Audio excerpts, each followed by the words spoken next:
avui serà el dia que una majoria d'aquest Parlament posa per davant els interessos de les Illes Balears i els reclama d'una forma contundent i d'una forma ferma, com deia molt bé el senyor Malià, de l'única forma que tenim de defensar-lo en aquests moments, que és plantejar un recurs d'inconstitucionalitat contra els pressupostos generals de l'Estat. La compensació dels costos de la insularitat és un element fonamental de l'encaix de les Illes Balears dintre de l'Estat espanyol, que la solidaritat amb les Illes Balears vol dir respectar aquesta insularitat. Perquè si no defensem el règim especial de les Illes Balears, quin sentit tenim nosaltres com a polítics de les Illes Balears si no som capaços ni de defensar això?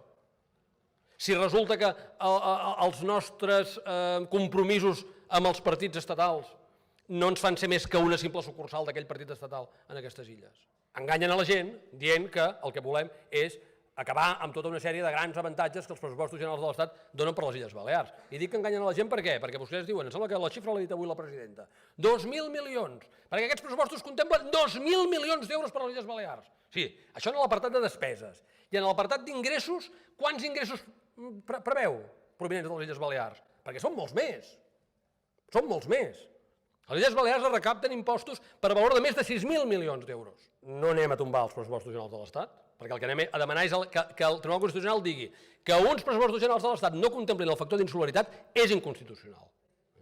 És que el factor d'insularitat serveix per finançar beques, també. Per tant, vostè no em digui que els pressupostos actuals, els pressupostos generals de l'Estat són els pressupostos de la dignitat perquè asseguren les beques, perquè jo li dic que són els de la indignitat perquè lleven les beques a les que tenen dret els estudiants de les Illes Balears.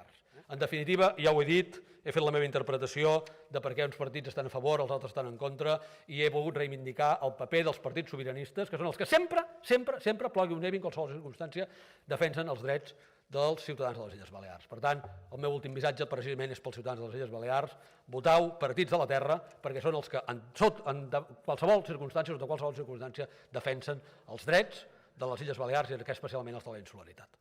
Gràcies, senyor president.